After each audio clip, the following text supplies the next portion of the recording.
Hi, my name is Rosie, and my cooking specialty is cooking food with soul. Today I'm going to make chicken wings and sauteed cabbage and hot water cornbread.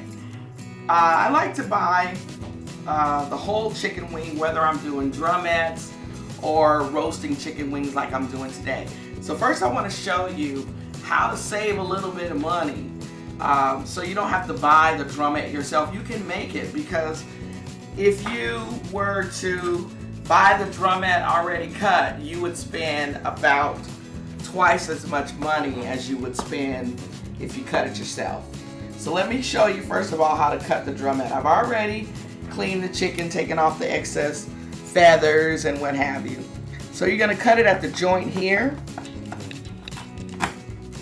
and then you're going to cut it again here, and just cut it soft until you find where it easily cuts through. And so either way, you can have the drumette, you can have the chicken wing roasted, however you want to do it. But save some money, buy the whole chicken wing. I have here about 3 pounds of chicken, and as I said, I'm going to roast it. And the way that I do that, I season it first. I have some onion powder here, about 2 tablespoons, garlic powder, black pepper, kosher salt, and I like to use this Cajun seasoning. It kind of makes me sneeze, but it's really good, so you know, I use it anyway. So you're gonna mix it all up, and then the trick to this this roasted chicken being really good is marinating it. Sometimes I cut up some bell pepper and put in there, but I always use Italian dressing.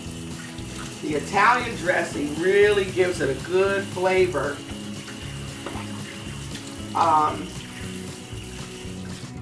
So here's my Italian dressing right here. And you're going to liberally pour this dressing over the chicken, and using your best kitchen tool, your hands, you're going to again mix it really well. Now what I always do is I marinate the chicken at least for a couple of hours. But I'm going to just show you how you need to do it. Okay, you're going to take a pan after, let's say that it's already marinated for a couple of hours or overnight. You're going to liberally spray a casserole pan, or you can even use a cookie sheet. But the thing that you need to know about this roasted chicken is that partway through the roasting process, you're going to have to drain the liquid. There's going to be a lot of liquid, and if you leave all that liquid there, your wings will never get crispy.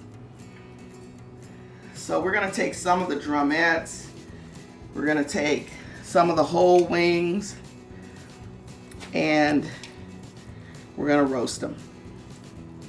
This is so delicious, and everybody can eat this. A lot of people have health issues. Some of us want to lose some pounds, and by roasting the wings rather than frying them, you're still able to enjoy a dish that you really love, but without all the guilt. So we're going to cover these wings. As I said before, you can also chop up some bell pepper, red and green, some onion if you want. It's not necessary. You're going to cover the pan, and the oven is at 375. We're going to bake it for about 30 minutes. And after about 30 minutes, we're going to take the chicken out and we're going to drain all of that liquid off and make sure that it's not sticking. After that, you're going to turn the oven up to about 425. Remove the foil so it can start to brown. Okay, so the next thing I'm going to prepare for you is cabbage. Cabbage is really underrated, but it is so delicious, and it's good for you too. Here I have cut this cabbage myself on my mandolin.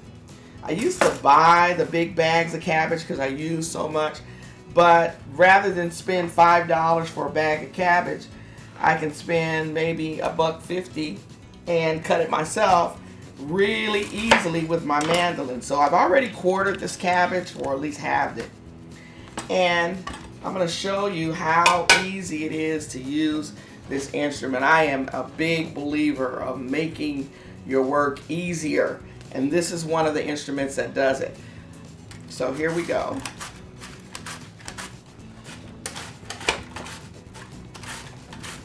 I should do it on the cutting board. I was trying not to get it all over the place. It's really easy to use, and your cuts will be uniform, and your food will look pretty. Okay, so I'm going to cut up an onion to go with my cabbage and a bell pepper, because bell pepper really brings out the flavor of cabbage, as does the onion. So we're going to peel our onion, and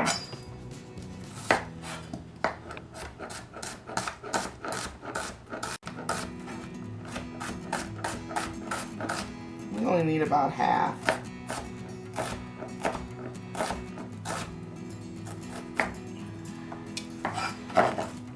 I have my pan already heating up, because you always want to start with a hot pan.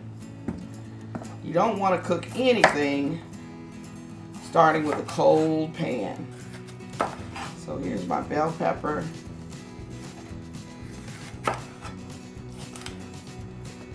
And if you cut it the right way, you won't have a lot of the pith, which is the white, yucky part of the bell pepper.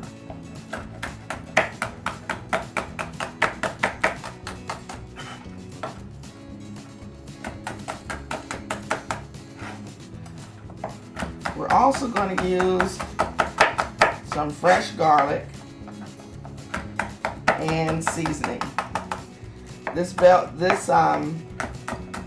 cabbage is only going to take less than 5 minutes to cook, I would say. Okay, so here are my bell pepper and onion, and I'm going to get some garlic. Now what I do is I buy garlic in a large bag, because I like to use lots of fresh garlic. And I use my food processor to cut it all up. And some I put in the freezer, some I leave in the refrigerator. I leave a bag in the refrigerator now. So now we're going to begin to saute our cabbage. First, we've got some olive oil we're going to put in our pan that is heated. And we're going to add our bell pepper and some onion.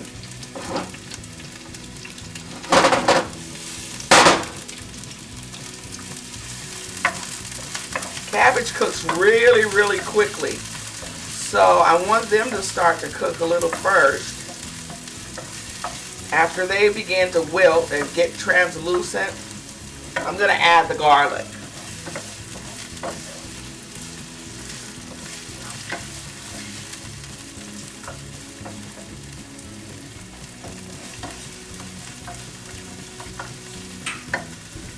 Okay, here's some garlic.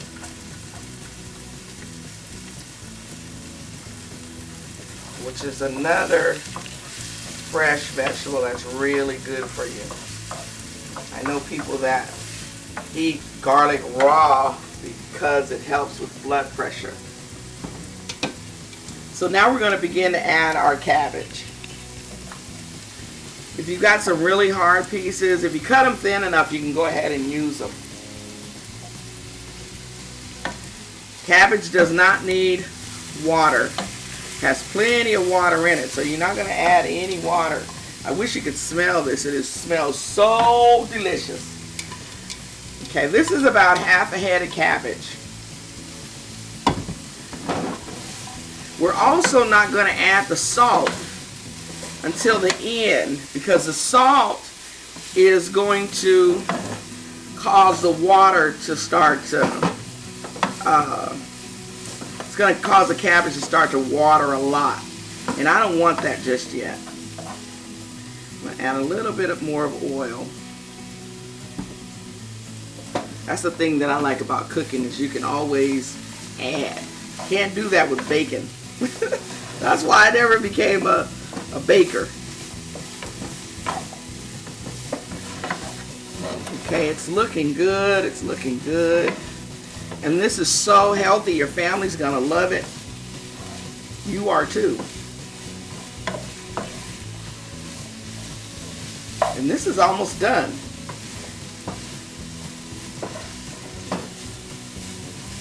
Turn it up a little bit more. Okay, we're gonna add our black pepper.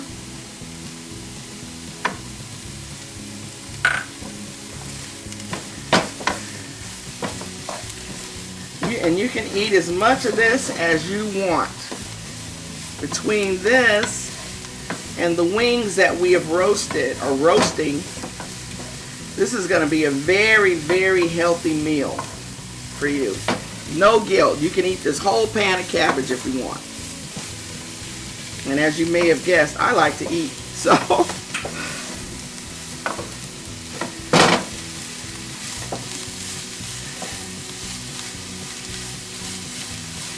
it's looking really, really good.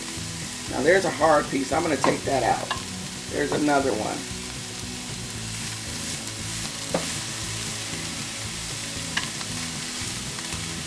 And there's another. The mandolin cuts so sharp, it cuts right through them. But if they're hard like that, they won't be very pleasant to eat.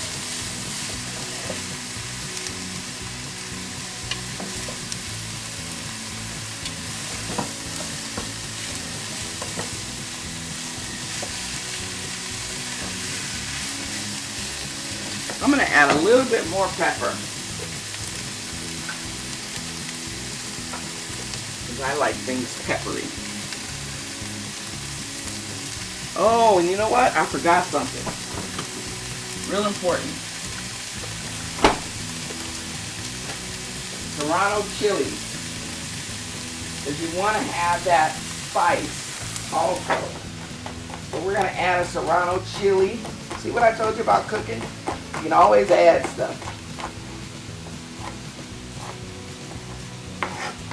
Okay, that's one chili.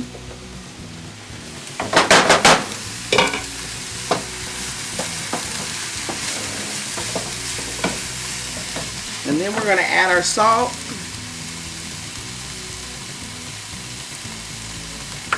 I like kosher salt because kosher salt doesn't have as much sodium as regular table salt. So it does more flavoring, but with less sodium.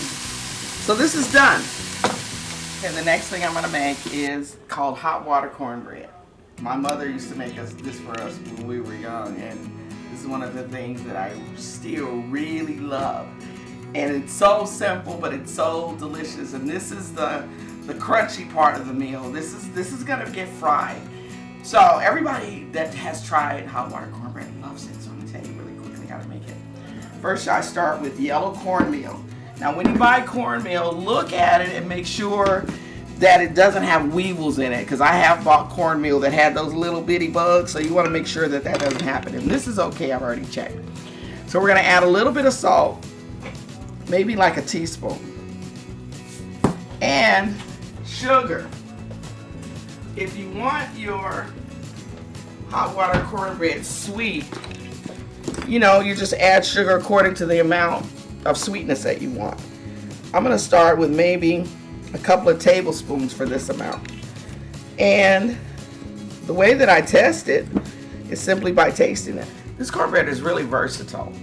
If you want, you can add chopped onions, which I do sometimes. You can add chilies. Here I have a serrano chili. You can chop it up, or jalapeno, or whatever if you want it spicy. Whatever, you know, flavors that you want, you can add to this mix.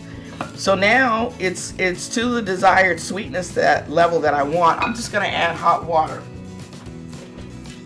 And really important, this water has to be boiling. I used to try to make it a long time ago, and I wondered why it never came out right. And I finally called my mom and I asked her, and she asked me, well, was your water boiling? I'm like, no, I just used hot water. It says hot water cornbread, not boiling water cornbread.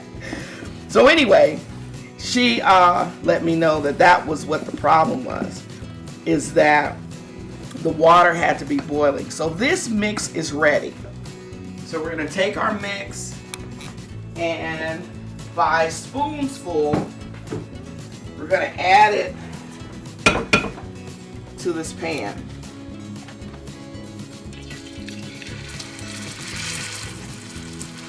Hear that? That's the sound that we want. And notice that it's staying uniform.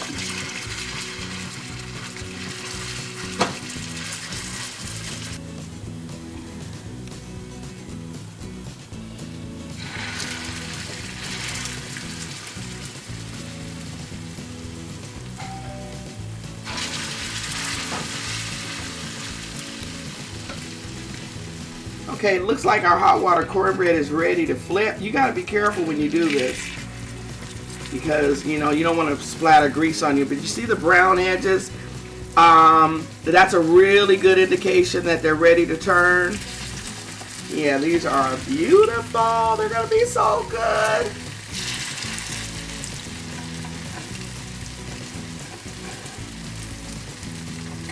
Come on. Oh yeah, these are perfect. Somebody's gonna be happy to get that. Okay, we'll wait until the other side browns and then they'll be ready. Folks, this is the finished product. We've got roasted chicken wings, sauteed cabbage, hot water cornbread. You can eat as much of this as you want without guilt. Look out, Bobby Flay.